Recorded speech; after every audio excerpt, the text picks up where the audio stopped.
if both those Senate seats are taken by the Democrats, how easy do you think it will be for the Democrats to move ahead with some of these things that they've said that they want to do, including raising revenue, which means higher taxes? Certainly it'll certainly be easier, correct? I think Obama, after the Great Recession, had a full ability in terms of the Congress to enact his agenda. I think even Trump for 2 years had the ability to enact his agenda. So I actually think it'll be moderately positive for Joe Biden. He's inheriting this great pandemic.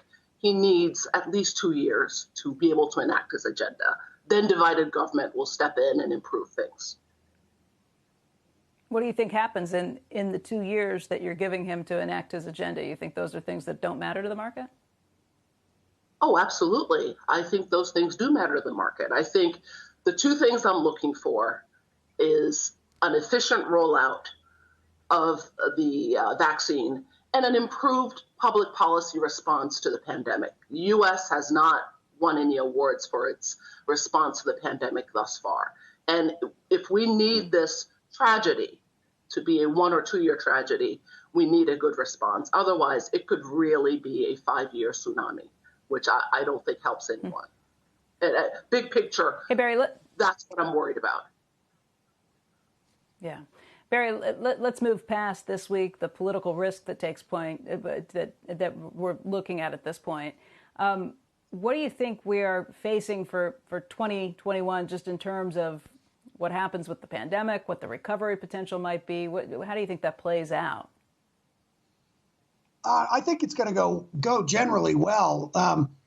First point to make, even a little more short term, is I think we're going to get a much better than expected employment report on Friday.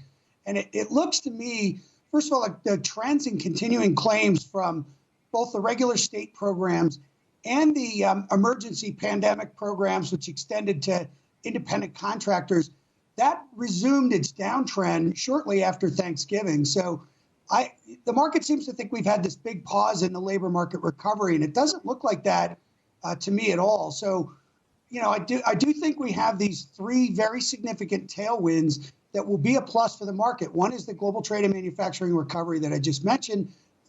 Pardon me. The second is a really robust recovery in capital spending, which was hit by the same factors. The Trump trade war impaired business confidence.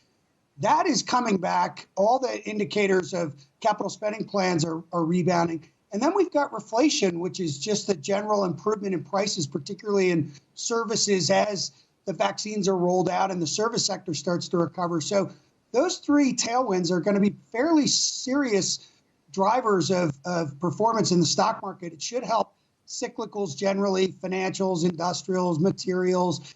And I like the healthcare sector as well. The merger that Andrew just mentioned may be driven by the same technology innovation adoption that I think is going to accelerate in that sector. So there's lots of good positive momentum factors for the first half at least of the year. So I'm generally bullish, but I'm concerned about this tax hike scenario, which for me is not a short-term noise. It's a big deal. Shepard Smith here. Thanks for watching CNBC on YouTube.